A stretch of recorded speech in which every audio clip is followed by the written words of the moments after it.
Human rights is, geez, that's a good question. Human rights. Well, that's a tough one. Wow. I don't even know how to give that a definition. I would probably have to do a little bit of homework or something. Any right that I think just as a normal, human, The rights that humans have. Oh, that's a very large debate. Menneskerettigheder kan betyde mange ting. Tú le puedes preguntar a 20 personas y te van a dar 20 diferentes opiniones. Non saprei, una domanda complicatissima. Guess we just take them for granted that they're there, but we don't even consider what they are.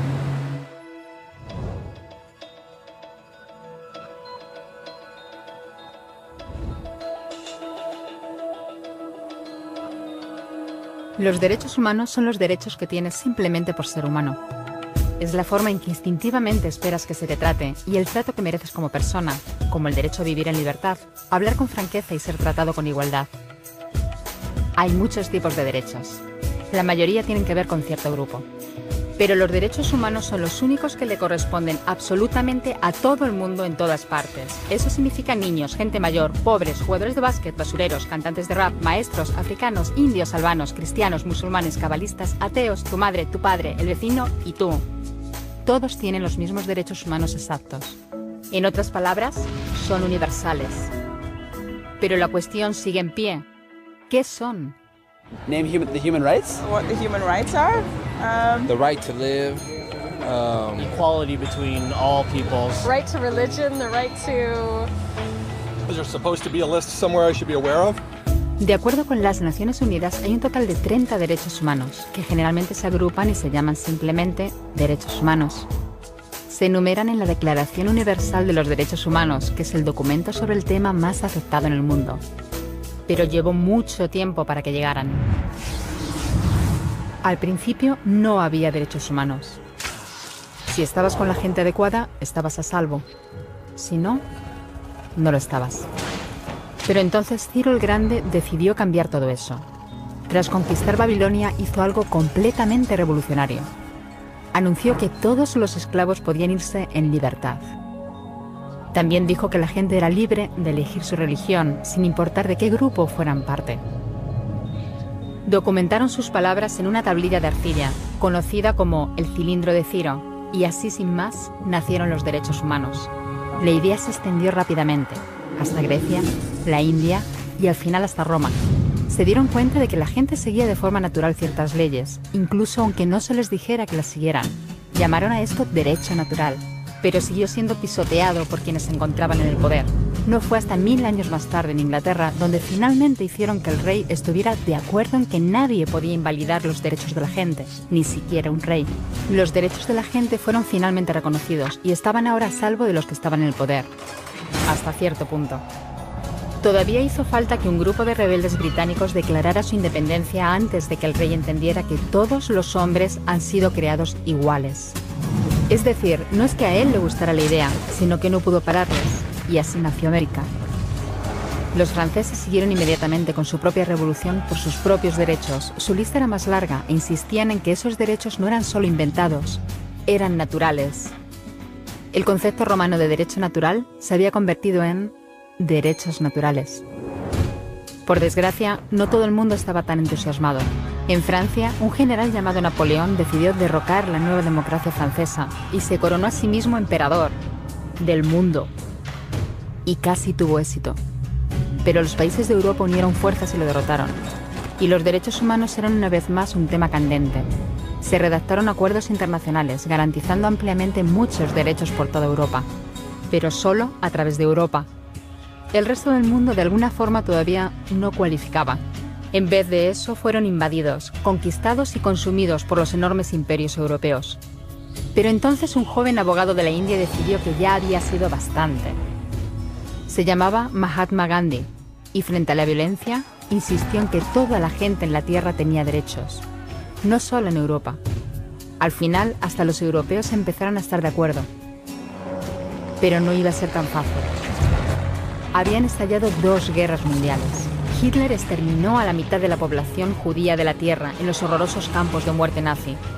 En total, 90 millones de personas habían muerto. Nunca los derechos humanos habían estado tan horriblemente cerca de la extinción. y nunca había estado el mundo tan desesperado por un cambio. De forma que los países de la Tierra hicieron causa común y formaron las Naciones Unidas. Su propósito básico era reafirmar la fe en los derechos humanos fundamentales, en la dignidad y el valor de la persona humana. ¿Pero qué eran los derechos humanos? ¿Eran las proclamaciones de Ciro? ¿El derecho natural de Roma? ¿Las declaraciones de Francia? Todo el mundo parecía tener una idea ligeramente distinta de lo que deberían ser los derechos humanos. Pero bajo la supervisión de Eleanor Roosevelt, finalmente se pusieron de acuerdo en una serie de derechos para absolutamente todo el mundo. La Declaración Universal de Derechos Humanos. El concepto francés de los derechos naturales se había convertido finalmente en los derechos humanos. Así que, en resumen, al principio solo unos cuantos afortunados tenían derecho alguno, hasta que uno de ellos decidió, oye, otra gente también debería tener derechos, lo que fue estupendo, salvo que no todo el mundo estuvo de acuerdo.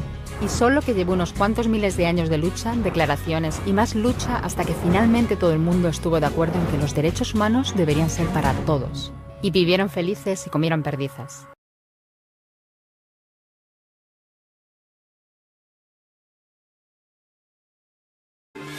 El mundo está formado por diversas culturas, países y personas. Sin embargo, más allá de las diferencias, existe un rasgo común fundamental. Todos los seres humanos nacen libres e iguales en dignidad y derechos. Así reza el artículo 1 de la Declaración Universal de Derechos Humanos del 10 de diciembre de 1948.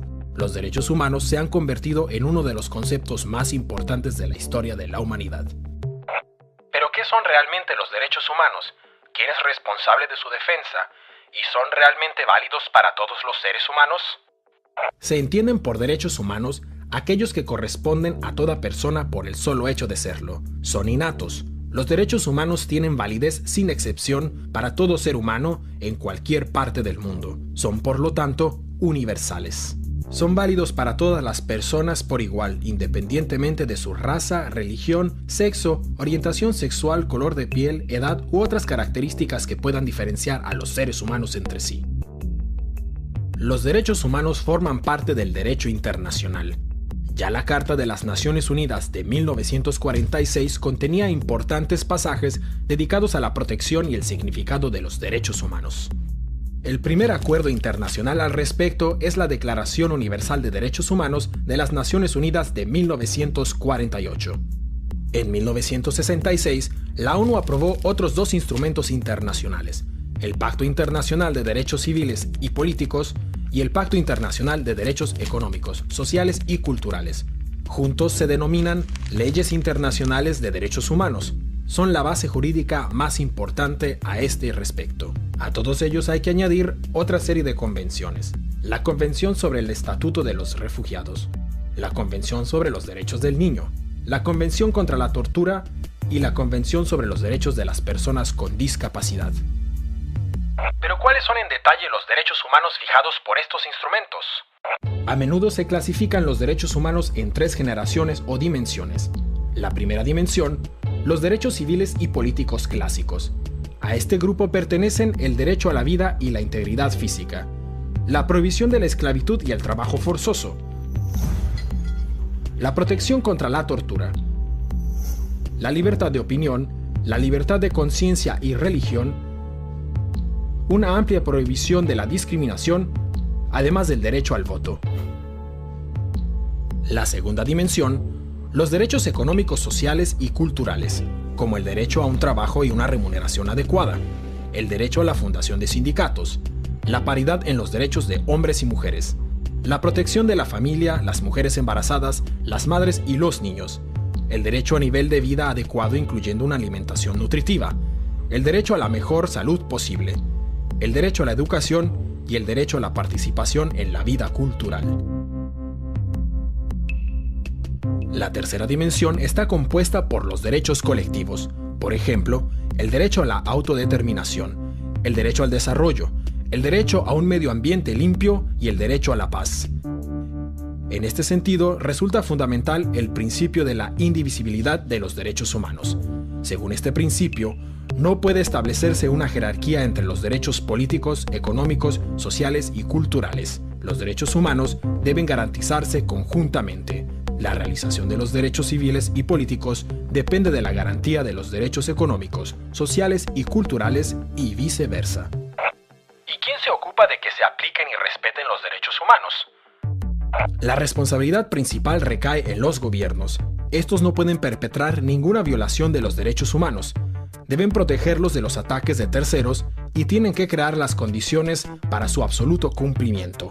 El órgano central de la ONU es el Consejo de Derechos Humanos, formado por 47 estados con sede en Ginebra.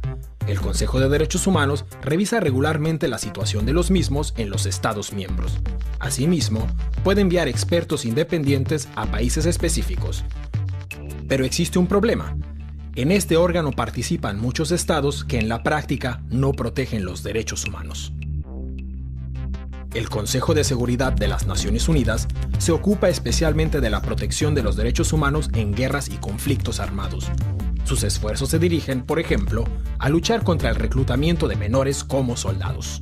La Alta Comisionada de las Naciones Unidas para los Derechos Humanos coordina todas las labores relativas a este respecto y dispone de varias oficinas locales que pueden enviar a expertos en derechos humanos a las misiones de paz de la ONU. La Corte Penal Internacional de La Haya. Por primera vez existe desde 1998 una instancia que puede investigar y condenar violaciones especialmente graves de los derechos humanos, como son el genocidio, los crímenes de guerra y los crímenes contra la humanidad. Sus alcances todavía son limitados a causa de la falta de apoyo de importantes naciones como los Estados Unidos de América o China. Sin embargo, este es un importante paso ya que los criminales de guerra ya no pueden estar seguros de permanecer impunes. Además de las instituciones internacionales de la ONU, existen otros organismos y acuerdos en materia de derechos humanos a niveles regionales. El Convenio Europeo para la Protección de los Derechos Humanos y de las Libertades Fundamentales, o el Tribunal Europeo de Derechos Humanos en Estrasburgo, la Carta Africana de Derechos Humanos y de los Pueblos, y la Convención Americana sobre Derechos Humanos. La sociedad civil asume un papel especialmente importante. Las organizaciones no gubernamentales como Amnistía Internacional o Human Rights Watch se encargan de vigilar en todo el mundo el respeto de los derechos humanos y de llamar la atención sobre violaciones a los mismos. Mediante su presencia en la opinión pública, ejercen presión sobre los gobiernos. Asimismo, participan en el desarrollo de las bases jurídicas. ¿Pero existen controversias en materia de derechos humanos? Sí, sobre todo dos aspectos son controvertidos.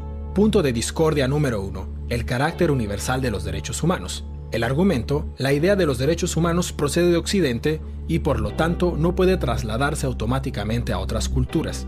Es verdad, el origen y la extensión de la idea de los derechos humanos están unidos al desarrollo cultural y las tradiciones. Pero también es cierto que ningún ser humano desea ser torturado o discriminado a causa del color de su piel o su religión. Toda persona aspira a poder expresar su opinión libremente, sin miedo a ser perseguido. Todo ser humano desea vivir una vida digna bajo un techo y sin sufrir hambre ni sed. Y todos estos deseos están recogidos en el concepto de universalidad de los derechos humanos. Cabe destacar que la universalidad se pone en tela de juicio por estados o grupos responsables de violaciones de los derechos humanos. Punto de discordia número 2. Los estados occidentales son acusados de utilizar los derechos humanos como excusa para atacar militarmente a otros países al mismo tiempo que violan los derechos humanos. La realidad es que ningún estado garantiza por completo los derechos humanos. También en los estados occidentales existen violaciones de los derechos. Especialmente tras los atentados del 11 de septiembre de 2001, se introdujeron una serie de medidas que recortan los derechos humanos y que se justifican argumentando la necesidad de la lucha antiterrorista. En conclusión, podemos comprobar que los derechos humanos son especiales. Corresponden a todo ser humano por igual. Su protección y su respeto deben ser prioritarios en las actuaciones gubernamentales, porque los seres humanos son el punto de partida y el objetivo de toda política. El Estado está al servicio de las personas y no al revés. Los derechos humanos requieren una lucha constante para su protección y su defensa. Solo si respetamos los derechos humanos podremos asegurar la paz y la estabilidad a largo plazo.